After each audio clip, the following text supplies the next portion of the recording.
مسلمان تو کہتے نہیں ہیں بے ہوش ہو گئے، وہ مسلمان تو سیدھا آسمان پہ لے جاتے ہیں. میں تو کہتا ہوں کہ میں بڑا دل خوش ہو جاتا ہے اس بات پہ کہ یار کم از کم وہ یہ تو نہیں نا کہ مسیح کو اذیت مرزائی پہلے اذیت بھی دلوا رہا ہے مرزا، اس کے بعد جناب پھر وہ کہہ رہا ہے کہ جناب یہ تو لے گئے، وہ بے ہوش ہو گئے تھے، پھر وہاں سے وہ جناب ٹھیک ہوئے اور وہ کشمیر چلے گئے. وہ کر لو وہ گالی یار. اچھا، مسیح کے انتقال کا ذکر جناب موسیٰ نے بھی کیا اور جناب ایلیا نے بھی باقاعدہ مسیح سے ملاقات کر کے کی ہے. کوئی چھوٹی بات نہیں تھی کہ وہ جناب ایسی بے ہوش ہو گئے جیسے کوئی بچہ ہے اس کو سر کے اوپر سٹ لگی ہے، وہ بے ہوش ہو گیا، اس کی ماں نے تھوڑا سا رونا پیٹنا ڈالا ہے، ڈاکٹر کے پاس لے کے گئی ہے اور اس کو کہا یار اب ڈاکٹر صاحب میں بچا لو بچا لو. ڈاکٹر نے بچا لیا، اس نے کوئی مرم ورم ایکسٹریکٹ بانی ورنم لگائی ہے اس نے اور ٹھیک ہو گیا وہ ہیں. اور بھائی یہ خدا کا الہی منصوبہ تھا. جناب لوکا کی انجیل 9 باب اس کی 30 اور 31 آیت میں بزرگ ایلیا اور جناب موسیٰ مسیح کے انتقال کا ذکر کرتے ہیں جو یروشلیم میں ہونا تھا. وہ انتقال کی بات کرتے ہیں کہ نہ کہ بے ہوش ہونے کی، یہاں پہ پھر وہی بات ہے کہ وہ انتقال کی بات کرتے ہیں جو کہ یروشلیم میں ہونا تھا. ان کو تو چاہیے تھا وہ بتا دیتے کہ بھئی آپ کا انتقال کشمیر میں ہونا ہے نہ کہ یروشلیم کے اندر. پھر انہوں نے جناب وہ پلاطوس کی بات کی، پلاطوس کی بیوی کو خواب آئی کہ جناب ہے وہ نا وہ بھائی وہ تو وہ اس کو خواب آ گئی، او ہو بڑا مسئلہ بن گیا، او ہو. اور بھائی پہلی تو بات ہے کہ اس کو ایسی کوئی خواب ہی نہیں آئی کہ اگر مسیح کو سلیب دی گئی تو یہ سارے یہودی فوت ہو جائیں گے. میرا پوری مرزیت کو چیلنج ہے اور مرزے کو بھی چیلنج ہے. مرزے نے بھی یہ بات لکھی ہے، جاؤ یہ حوالہ نکال کر لا کے دو کہ اس نے یہ کہا پلاطوس کو. خواب آنی چاہیے تھی، ہیرودیس کو آنی چاہیے تھی. اگر خواب آتی ہیرودیس کو آنی چاہیے تھی، ہنا کو آنی چاہیے تھی، کیفا کو آنی چاہیے تھی اور سردار کاہنوں کو آنی چاہیے تھی. پلاطوس کو ڈائریکٹ خواب آ جانی چاہیے تھی. وہ یہ عورت اور یہ تو شیطانی تھی، یہ شیطانی خواب تھی. اس کو تو یہ جو خواب آئی تھی، جس نے بھی مسیح یسوع کی مصلوبیت کے اندر روڑا ٹکانے کی کوشش کی، مسیح نے اس کو شیطان کا ہے. بائبل کے اندر باقاعدہ حوالے ہیں کہ میں صلیبی موت مسیح یسوع نے مانگ کے لی تھی. متی کی انجیل اس کے 27 باب کی 19 آیت میں لکھا ہے جب وہ تخت عدالت پر بیٹھا تو اس کی بیوی نے اسے کہلا بھیجا کہ تو اس راست باز سے کچھ کام نہ رکھ کیونکہ میں نے آج خواب میں اس کے سبب سے بہت دکھ اٹھایا ہے. That's all. ایک رومی عورت بتا رہی ہے کہ میں نے آج خواب میں بہت دکھ اٹھایا ہے، یعنی کہ پیٹ درد ہوا ہے جوزف کا اور دست لگ گئے امیت اگروال کو. یعنی کہ رات کو جوزف کو نیند کوئی نہیں آئی اور ٹرتے چلتے چلتے امیت اگروال کھڈے میں گر گیا، گٹر میں گر گیا اور اس کے منہ کے اندر گوں پڑ گیا. یہ بات ہو گئی یہاں پہ کہ بھائی خواب آ رہی ہے اس کو. ایک رومی وہ عورت ہے، وہ بت پرست عورت ہے، اس کا یہودیوں کو پہلی تو ایسی کوئی خواب ہی نہیں ہے کہ وہ کہہ رہی کہ میں نے دکھ اٹھایا ہے. بس دیٹس آل. چلیں ہم بات کر لیتے ہیں مرہم عیسیٰ کے اوپر. یہ جناب مرہم عیسیٰ بڑی ہیں جی. اچھا، یوحنا کی انجیل اس کے 19 باب کی 29 آیت میں لکھا ہے اور نیکودیمس بھی آیا جو پہلے یسوع کے پاس رات کو گیا اور 50 سر کے قریب مر اور عود ملا ہوا لایا. اچھا، یہاں پہ بھی مسیح کو دفنانا ہے. اچھا، یہ بھی بالکل کتاب مقدس کے مطابق ہو رہا ہے نا، بالکل کتاب مقدس کے مطابق. اچھا، مسیح یسوع کی جو یہ بات تھی نا کہ ان کو مر اور عود لگایا تھا 50 سر، یہ بھی جو تھی وہ ان کا دستور ہوتا تھا. دوسرا تواریخ 16 باب کی 14ویں آیت پڑھیں تو وہاں سے پتہ چلتا ہے کہ وہ لوگ عطر سے اور قسم قسم کے مسالہ جات لگا کے یہاں پہ دفناتے ہوتے تھے نا. تو اس میں کوئی بڑی بات نہیں ہے.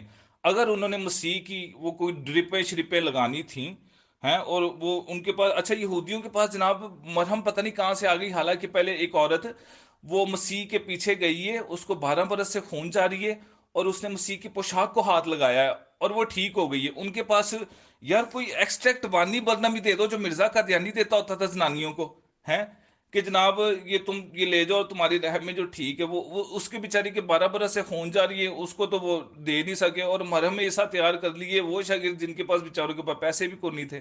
یہ جو عورت تھی اس کو تو جناب اس نے اپنا سارا مال، بڑی امیر عورت تھی یہ، جس کو 12 برس سے خون جاری تھا اور وہ بیچاری طبیبوں سے بہت زیادہ وہ تکلیف اٹھا چکی تھی ہیں. اس وقت تو مرہم عیسیٰ کوئی بھی نہیں ایجاد ہو رہی ہے، اچانک سے مرہم عیسیٰ ایجاد ہو رہی ہے ہیں. وہ پائی خون ایک رک نہیں رہا ان سے ہیں. ایک عورت ہے اس کے 12 برس سے خون جاری ہے، خون رک نہیں رہا اس سے. اور ایک مرہم جو ہے وہاں پہ یہ نہیں کہ چلو یار کوئی دے دو یار، مرزا بھی تے زنانیاں نو انیاں مرہمات دیندا ہوندا سی، تسی بھی دے دو، تانوں کی مسئلہ ہے ہیں. مسیح کے لیے تم نے مرہم تیار کر لی، ایک عورت کے لیے مرہم نہیں تیار ہو رہی یہاں پہ، حد ہو گئی ہے. پھر یہاں پہ ایک دم سے نا ان کی حکمت بھی اور ان کی سائنس بھی آسمان پہ پہنچ گئی کہ انہوں نے ایک مرہم تیار کر لی جبکہ مسیح کی مصلوبیت کے وقت ان کی سائنس جو ہے اس میں کوئی پتہ نہیں چل رہا ان کو جناب، ان کی سائنس اتنی ناقص ہو گئی ہے کہ وہ مسیح کو بے ہوش کو اتارا انہوں نے، اور ان کو جناب پتہ ہی کون نہیں چلا کہ ہاں جی یہ بے ہوش ہے یا مر گیا۔ ان کی سائنس بہت زیادہ ناقص ہے یہاں، وہ تقریباً کوئی میرے حال میں کوئی تھوڑی دیر کے کچھ منٹوں بعد ہی ان کی سائنس بہت ترقی کر گئی ہے، اور جناب انہوں نے ایک مرہم تیار کر لی جس سے وہ مسیح یسوع کو وہ ٹھیک کرتے پھر رہے ہیں۔ اگر تو مسیح یسوع نے خالی دکھ ہی اٹھانا تھا، مسیح یسوع کے تو حواری جو تھے وہ گتسمنی کے اندر وہ تیار تھے بالکل، بزرگ پترس نے تو تلوار تک نکال لی تھی، تو مسیح یسوع نے ان کو ڈانٹا تھا، جھڑکا تھا کہ نہیں، یہ باپ کی مرضی اور اس کو پورا ہو لینے دو، اگر میں اپنے باپ سے درخواست کروں تو 12 تمن فرشتوں کے یہاں پہ ابھی حاضر کر دے گا، ایک فرشتہ جو ہے وہی کافی ہوتا ہے، وہ 12 تمن تو بہت ہیں، ایک فرشتہ آ جائے نا تو پکڑ کے یہ سارے، یہ جتنے سناتن دھرم والے ادھر ادھر، ان کو سب کو پکڑ کے مرزیوں کو نیست و نابود کر دے گا۔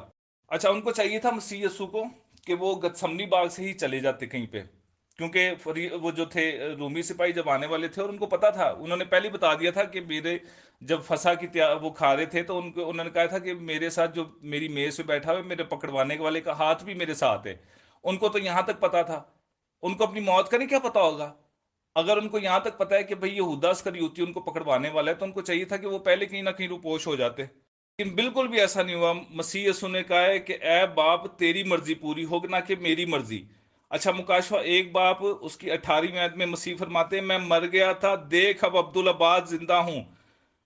یہاں پہ تو آ کے بالکل دو ٹوک بات ختم ہو جاتی ہے کہ مسیح یسوع فوت ہوئے ہیں، اور وہ کہاں ہوئے ہیں؟ یروشلیم کے اندر، جہاں پہ جناب ایلیا، جناب موسیٰ، جناب یسایہ، مسیح یسوع خود، اتنے لوگوں کی گواہیاں ہیں، اور یہ ایک مرزا، یہ او پنڈ دا ایک کمیار، وہ اٹھ کے اور کہے کہ جناب مسیح یسوع بے ہوش ہو گئے تھے، جس کو جوتی تک پہننے کی پتہ نہیں ہوتا تھا۔ یہ اصل میں مسیح یسوع کی جو بے ہوشی کا مفروضہ ہے۔ محترم جوزف بھٹی صاحب، آپ کا ویلکم ہے، ایز وی ویلکم آلویز۔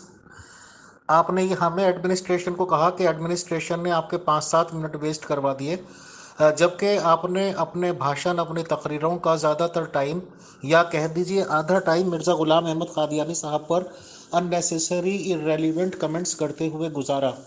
بہرحال پھر آپ نے امت اگروال کا نام بھی لیا، تو اس کے علاوہ ہمیں کوئی کمنٹس نہیں دے سکتے ہم، کہ جیسی تربیت آدمی لیتا ہے، جیسے سنسکار کسی کو ملتے ہیں، وہ وہی درشا سکتا ہے، وہی دکھا سکتا ہے۔ سر، پہلا سوال یہ ہے پیور ڈسکشن گروپ مینجمنٹ کا، کہ آپ یہ بتائیں کہ جب سلیب دی جا رہی تھی عیسیٰ جی مسیح جی علیہ السلام کو، اور میں نے پڑھے ہیں یہ حوالے، if I am not wrong, 50 کلو کے لگ بھگ وہ دوائیں یا عطر و مشک بتائی جا رہی ہیں، لائی گئی تھی، تو وہ کس کام کے لیے لائی جاتی ہیں؟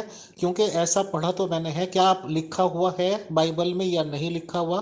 پہلا سوال بتائیں، شکریہ۔ سیکنڈ سوال of pure discussion group management is to Joseph Bhatti صاحب، کہ آپ یہ بتاتے ہیں اکارڈنگ ٹو یو کہ عیسیٰ جی مسیح جی علیہ السلام فوت ہوئے ہیں، صلیب پر انتقال فرما گئے ہیں، اس کا مطلب جیسے کہ ڈیتھ ہوتی ہے ایسے ڈیتھ ہو گئی، تو جب ان کی قبر مبارک بنائی گئی تو کیا ایز نارمل بنائی گئی تھی؟ جیسے عام طور سے میں نے دیکھا ہے مسلمانوں کے یہاں، اور شاید عیسائیوں مسیحیوں کے یہاں ایک ہی کانسیپٹ ہے کہ زمین میں گڈھا کھودا جاتا ہے، اس میں دفنایا جاتا ہے، اور اسے ٹوٹلی ہولی شولی مٹی سے بند کر دیا جاتا ہے، ایک ابھار ٹائپ کر کے زمین سے اوپر چھوڑ دیا جاتا ہے، یعنی کہ ہوا کا پاس ہونا ناممکن ہے، اگر کوئی وہاں پہ زندہ ہے تو اس کا زندہ رہنا ناممکن ہے۔